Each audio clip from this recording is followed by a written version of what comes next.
Rob Font versus Jose Aldo just took place in the main event of UFC Fight Night Vegas 44, Font versus Aldo, and I can't wait to break this one down. What an amazing fight over the 5 rounds. Jose Aldo is victorious yet again, still won't give in. He wants to continue towards the bantamweight world title. He won't be stopped, this man. Jose Aldo pulled it out in the 4th and 5th round. Jose Aldo won this fight against Rob Font, in my opinion, based on winning the 4th and 5th round.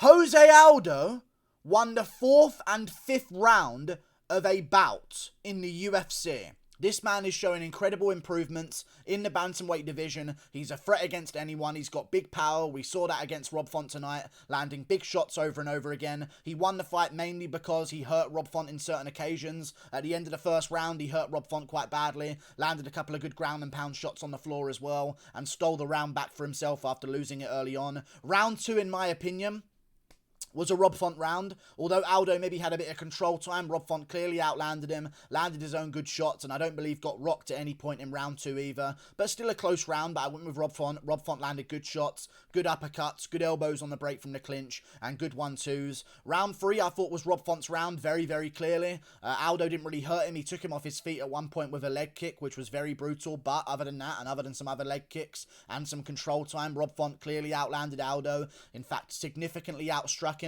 by over triple the amount in round 3. It was a very good round for Rob Font, and I thought this was going to be all over for Aldo, but then Aldo pulls out the grappling in rounds 4 and 5, lands the big power shots when he needs to. He got 2 official knockdowns, but he hurt Rob Font about 3 times, maybe 4 times in the bout. Even at one point in round 3, I believe he landed a big right hand, and Font sort of went, oh god, I've been hit by a big shot. But then Font went right back to just piecing him up in that round 3.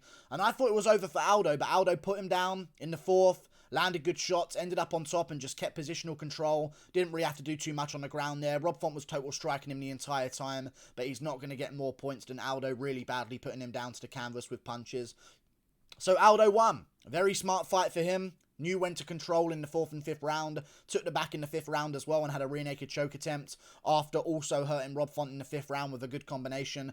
Aldo walked down Rob Font in the 4th and 5th round, landed the shots that needed to be landed, and changed the fight completely. And I love watching Aldo fight, and in my opinion, this puts Aldo top 5 GOAT. Really, in terms of accomplishments, the WEC title defenses, the UFC featherweight title defenses, the UFC featherweight wins in general against Renato Moicano and even Jeremy Stephens by finish as well. Good wins at featherweight even in the rankings without being a champion. Only lost to some of the best in Holloway and Volkanovski, and Conor McGregor as well also, which is in there. Now moves down to bantamweight, had a good decent streak, lost his original one, but got back in there, had a bad fight against Piotr Jan, lost again afterwards, but after that, since then, he's been bouncing back, beat Marlon Vera, had a great fight in his last one against Pedro Munoz, and now he's beaten Rob Font, and he's top of the fucking rankings in the bantamweight division as well, at 35 years of age. In terms of accomplishments, I think Aldo's got to be top 5 GOAT. If he takes the belt, he's in the mix for GOAT, period. In terms of accomplishments, the amount of defenses this man has had of the WEC world title, of the UFC featherweight world title, almost said women's featherweight world title, but the UFC featherweight world title, defended that belt multiple times as well, had the longest amount of title defenses in featherweight history, the longest championship run in featherweight history as well in terms of days. I feel like Jose Aldo is definitely one of the GOATs after this performance, and showed great tenacity and heart in the later rounds to pull it out when he needed to. But Rob Font, man, what an amazing fighter. Just a little bit of a chin issue. In all honesty, that's typically what it was. Aldo would land big shots and Font just wasn't reacting to them the same way Aldo was reacting to Rob Font shots. Font would land some good shots on Aldo, big shots on Aldo over and over and over again throughout the rounds. He outlanded Aldo 149 to 86 overall, and that's considering that Aldo had very competitive last 2 rounds. So in the first 3 rounds, 36 to 26 Rob Font, 48 to 23 in round 2 for Rob Font. No argument there, he definitely won round 2. 37 to 12 in round 3, and all Aldo did was put him off balance with a leg kick.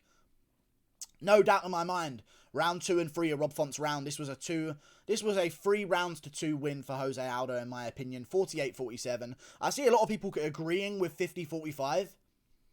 A lot of people agreeing with 49-46. I think they got to watch the fight again. I had it 2-1. Most of the people in my chat had it 2-1 at the end of the third round, but once they saw that Aldo needed the fifth to win, they all completely changed it to 3-1 Aldo and 4-0 Aldo and all of these stupid scorecards. But it was an amazing fight, and Aldo showed just how great he is. But again, Rob Font, really amazing performance. I know I picked Aldo, and I was rooting for Aldo because he's the GOAT, and I love watching Aldo fight, and I want to see him succeed. But Rob Font looked amazing. He had great shots, immediately came out the gate in the first round and pressured Aldo beyond belief. He got a takedown in the first round. Honestly, after the first part of the first round, I thought to myself, Aldo's done. There's no way he recovers from this. He's being pieced up. He's been taken down in the first round as well, so he had to work his way back up from that, and Font was holding him up against the cage, landing good body shots, elbowing off the break and stuff like that. Rob Font was doing really good in the start of every round, but then he would just get clipped by a big shot from Aldo that would put him down or hurt him badly, and then he would lose himself the round based on it. Chin just not quite up to scratch to take on a guy like Jose Aldo. You've got to have that Holloway level chin. Even Volkanovski couldn't really trade in the clinch or in close too much. He decided to stay at range and leg kick Aldo from a distance for 3 rounds. I mean, you've got to be some of the best level fighters in the sport to even hold a win against Aldo. Moraes looks pretty good right now, but of course he's fallen off a cliff since that fight against Aldo, because he actually, in my opinion, could have won that fight against Aldo, but it was very, very close, of course. But Aldo does it again. The King of Rio will not go away. I don't know what's next for him in the bantamweight division because, I mean, what does he do right now? Dillashaw's going to wait out for a title shot against the winner of Yan versus Sterling 2. Man, Sterling ruined bantamweight, but also made it better at the same time. If I'm Aldo, I'm waiting it out. I've taken a bit of damage here. I'm seeing Yan versus Sterling get booked in February or March or something like that. Watching that fight go down. Then hopefully the winner of that one turns around immediately in the summer to fight TJ Dillashaw. I think Aldo should be ready to be the short notice replacement for that bout. Step on the scale at 135 pounds. Be the replacement backup so you can secure your title shot next. I don't think Aldo needs another win. But if he does, then he needs another win. But who against? Really, who against in the bantamweight division? Corey Sandhagen's on a 2-fight losing streak. You can't put him in a title elimination bout. Merab Dvalishvili at number 6 could be an option, but I feel like they're going to do him versus Marlon Vera, which is probably most likely what they're going to do. If Dominic Cruz beats Pedro Munoz, maybe you could argue that Cruz should take on Aldo in the meantime, and that'd be an amazing fight just for the history of it. And plus, I wouldn't mind it either because I think Aldo would beat Dominic Cruz. But either way, great performance by Aldo. I really was worried because on the way out, and I know some people noticed this as well, Aldo was injured for this fight. Need to mention it. If you haven't seen it yet, watch the walkouts and watch Aldo at the very end of his walkout, and also watch Aldo step into the cage. There's something wrong with his left leg, and he still won that fight. There was something quite badly wrong with his left knee. He had a hitch in his step on the walkout. He jumped around a little bit, and then he showed a little bit of a stutter step with his left leg on his way to the cage. And then once he got into the cage, he was weirdly stepping on that left leg, and he looked a little bit off balance on his leg the entire fight long. Wasn't throwing leg kicks for the first 2 rounds, and I don't know why this happens with Jose Aldo. But why does it take for your coaches to tell you for you to do it at this point in your career? I know he's the GOAT and everything, and he just won, and it was an amazing performance, and he got the job done. But why does it take for the coaches to say, hey, what I'm happy to be here, leg kick, this, Brad, happy to be God, happy throw leg kick, doing the fight, Why does it take that to happen for Aldo to start throwing leg kicks? Because as soon as he did it in round 3, it started making a change. Font still won the 3rd round, in my opinion, but that still made a change in the 3rd round, made Font a little bit more stationary, stopped his footwork that he was using early on in the fight because he was moving around, switching stances, making it awkward for Aldo. Great performance by Aldo. Great performance by Rob Font. Doesn't get enough credit for that. I mean, for the 1st, 2nd, and 3rd round, for the majority of the round before getting hurt or before losing positional control or being taken off his feet with a leg kick, Font was piecing up Aldo. Let's say it how it is. Aldo won it on the moments, especially at the end of that 1st round. I think that's how he won the fight, by the end of that 1st round. But Font was piecing him up in round 2 and 3, and I was worried for Aldo, but he got positional control in the 4th. Font shot a bad takedown, and Aldo ended up on top. And what smart ground and pound, well, not ground and pound, but what smart ground control by Jose Aldo. Wasn't posturing up for ground and pound, wasn't looking for big elbows, was just looking to establish position, pass into half guard, pass into side control, pass into full mount and take the back, and that's what he eventually did in the 5th round, taking the back, looking for the rear naked choke. Font could have tapped to that rear naked choke. I do believe that was an rear naked choke with a body triangle locked in as well, but Aldo, I guess, just didn't have the squeeze for it, or Rob Font's got a hell of a heart and did not tap to it, worked his way out of it, tried to finish strong but just couldn't do it. Aldo won the fight very clearly, but man, what a fight. Man, what an amazing fight. And Font got takedowns as well. Aldo actually never got a single takedown. He just sprawled the takedowns of Font and ended up on top. And other times, in the other 2 times that he ended up in good positions, he actually knocked down Font as well. But man, what a performance from both. But what do you do with Aldo? Genuinely, what do you do?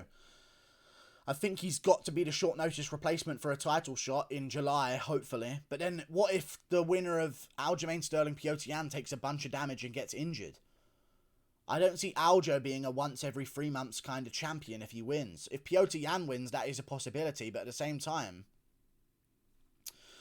maybe they should do Aldo versus Dillashaw. Dillashaw's a fucking drug cheat anyway, so like, why are we rewarding him here? Let's do Petr Yan versus Aljamain Sterling in March, and then do Aldo versus Dillashaw the fight night afterwards in the end of March or maybe early April in a fight night main event. Winner gets the title shot. They could just do Dillashaw now because it's a big money fight and Yan's already set it up with a promo. He's called out Dillashaw a bunch of times and Aldo's already lost to Yan. But honestly, Aldo has definitely earned a title shot. He might have to win one more, but I don't think he should. Sit out, be the replacement if they need it, be that volunteer, and you'll soon get your title shot after that. But in my opinion, 50-45 is a pre-written scorecard, and it's criminal. There's no fucking way you can give round 3 to Aldo. No way you can give round 2 to Aldo either. Don't understand those scorecards at all. He doubled Aldo in every round, Rob Font did. Great performance, though. Looking forward to it. What's next for Rob Font?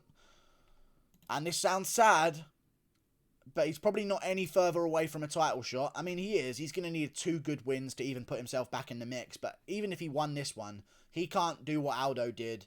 He can't be Aldo and just wait out on the sidelines. You know what I mean? The winner of this one was going to get number 3. If Dillashaw loses in his title shot, he's going to move below them, so they'll become number 2. So if they wait it out, they would have became number 2. But Aldo just got it done. And for Rob Font, now that he's lost, I think his next fight, and I'm not even joking here, he's probably going to move below Merab Dvalishvili and Aldo. He's going to go down to number 6. If Sean O'Malley beats Howley and Paver, who beat Kyler Phillips, who beat Song Yadong, he's probably going to get ranked number 14 because he's got a good record at bantamweight anyway. He's probably going to go to rank number 14, and they probably are going to make number 6 versus number 14. If Cruz beats Munoz, he might move above Font, and then Font goes down to number 7.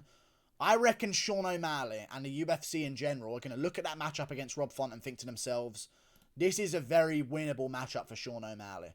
Doesn't do well against leg kicks, which O'Malley has great ones of. Fights at range, is a stand-up fighter the majority of the time, is an aging fighter who just went through a war and took a bunch of damage, and he doesn't have the best of chins. Doesn't have the strongest of bodies either. So I honestly believe Sean O'Malley has a solid chance of beating Rob Font, and that's probably what they're going to do next with him. But if I was Rob Font, stay healthy, recover up over Christmas, enjoy your money that you just made, because I'm sure it was quite a hefty amount, and then look for that Sean O'Malley main event, because if you beat Sean O'Malley, and then you beat the loser of Yan versus Sterling, title shot for Rob Font again. Easy made, 36 years of age, 35 years of age, he's got another title shot, or a title shot in the first place.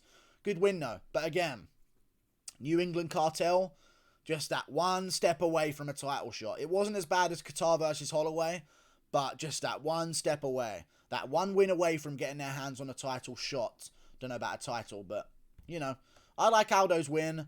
Do I believe he beats the top guys? Honestly, I reckon I could see him beating Aljo. I would actually pick him against Aljo. Why is Aljo the champ? It's so weird, because I'd actually see many people beating him, but he's still very good. Still very dangerous for everyone, especially Petr Yan, which I do still agree with. I think he's got a solid chance of beating Yan. I don't think he does. But Aldo could beat Aljo. Aldo could beat Dillashaw by KO. He's got big power. Dillashaw's a bit chinny as well. I don't see him ever beating Petr Yan. Even in this fight, didn't look switched on early. Of course, he was a little bit injured. That was pretty obvious, but he just looked a little bit overwhelmed early. Didn't look like he wanted to be in there in the first 2 rounds. Managed to pull it back at the end of the first, but wow, what an amazing performance. Aldo's top 5 GOAT, period. You can't deny it. He's in the mix. He's goated. He is a goated fighter. GOAT conversation is not who is the best, who would beat who. That's a bullshit argument to make. Greatest of all time. Over all time, who has achieved the most greatness? Aldo is definitely in the top 5 of that conversation. Over Khabib. So fuck Khabib for talking shit. Aldo's about to get another title shot. Thank you for watching. Click that button up there. Toodle pip. I'll see you later. Like and subscribe. Goodbye.